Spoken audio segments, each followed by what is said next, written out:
What's up guys, thanks for tuning in. This week we're going to talk about resealing your RV roof, what product you can use, how to apply it, and whether or not it's a very difficult job. Stay tuned.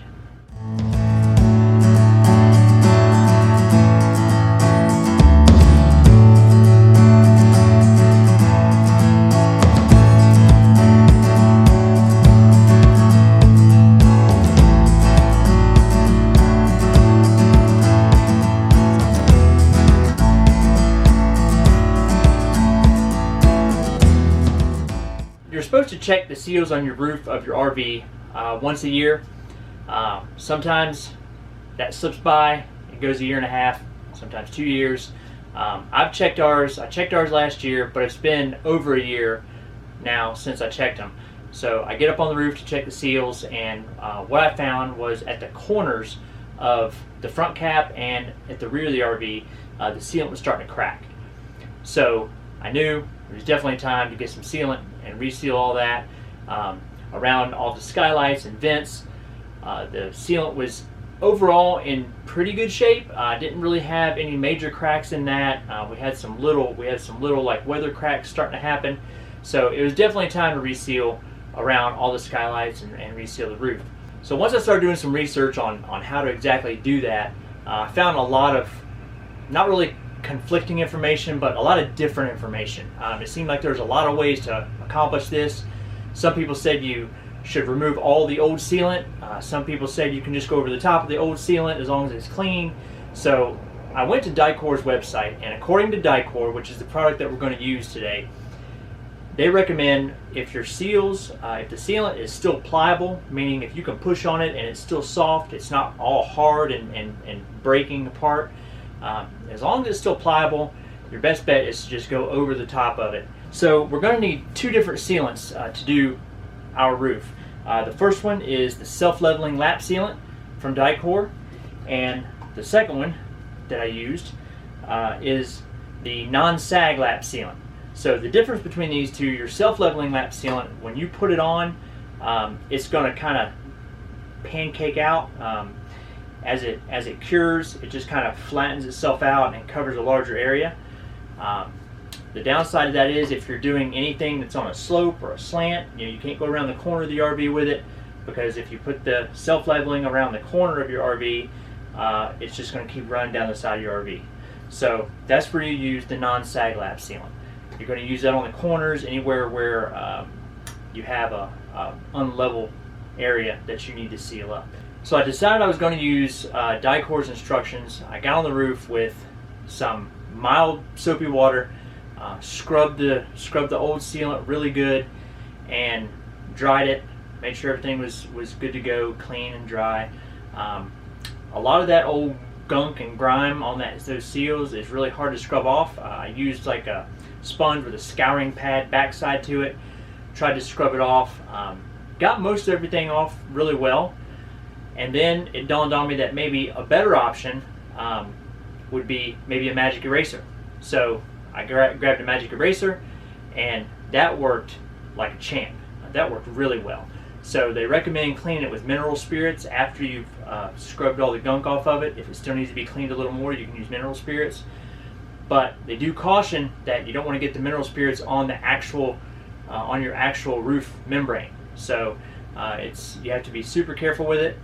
The magic eraser actually cleaned that old sealant up extremely well.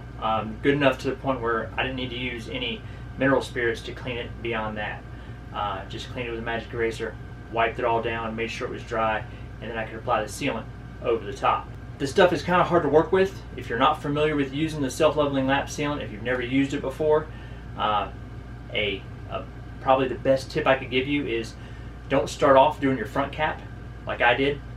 I began doing the front cap right away, and it takes a little bit of time to kind of get the hang of how this stuff comes out of the tube, how much it kind of levels itself out once it starts to dry.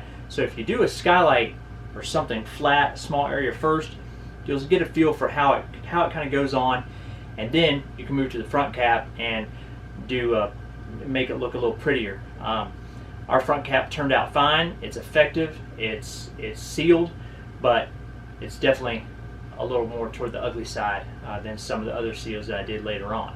So the non-sag lap sealant really went on extremely well. I used it, like I said, right on the corners of the front cap and on the rear corners. We had some pretty decent sized cracks in that sealant. So I just put it on. You don't have to put it on extremely heavy because you can kind of move it around a little bit since it's not going to expand out or mushroom out. You can put it on, you can put it on right where you want it, smooth it out, and then it's going to set up and it's going to stay right where you put it. I mean, I went all the way down on the side of the RV with it, and it just stayed. It stayed right there. It set up, it dried, and it was good to go. So the non-sag is super easy to work with as compared to the self-leveling, which kind of takes a little bit to get the hang of. So after doing the front cap and when I moved on to do around the skylights and the vent fans and around the tank vents that come up through the roof, what I did that really seemed to work well was I would put a pretty thick bead around it, and then I would space out maybe a ½ inch to an inch, put another smaller bead, and then kind of take the tip of the tube and just kind of swirl it to fill that space in. And then once it leveled itself out, I had excellent coverage. So again, there's a lot of different ways you can do it. It's probably not going to look pretty. I know mine definitely doesn't look pretty. If you see the way it looks from the factory, whoever does that, they're awesome, because this stuff is hard to get on and make it look good. But really, it's on the roof of the RV. Nobody sees it, and the biggest thing is making sure that you seal up around everything that goes through the roof so that you don't get water leaks and have problems down the road. So if your roof is like ours, I really put it on fairly heavy in areas that collect water. One major area of our roof that collects water is where our antenna comes up through the roof. It's like a three-legged deal up there that sits there, and the way it sits on the roof, water just piles up against that antenna. And when we were up there starting to clean everything off, I mean, water was like a ½ inch deep up against that antenna. The AC, when the air conditioner drains down, it runs down, and that's where it puddles up first before it goes around and runs off the top of the roof. So we get a lot of water right up against that, so I definitely wanted to make sure to get that sealed up extremely well, since there's water sitting against it constantly. So I cleaned that up really good, went very heavy with lap sealant around that. I went pretty heavy with lap sealant along the front edge of our front cap, because again, all the water hits that edge and just kind of piles up against it before it runs off. So anywhere where water kind of makes contact or builds up or tends to puddle, I made sure to really seal that up really well. And then any of our weather cracks that were on top of the old sealant, I just put a very thin layer of sealant over the top of that. You can really get crazy with this stuff and goop it everywhere and put a bunch of it on, but it's very expensive. So I didn't really want to waste a whole bunch of it. I tried to do it as efficiently as possible. I feel like I did a pretty good job with it, but what I will say is order more than you think you're going to need.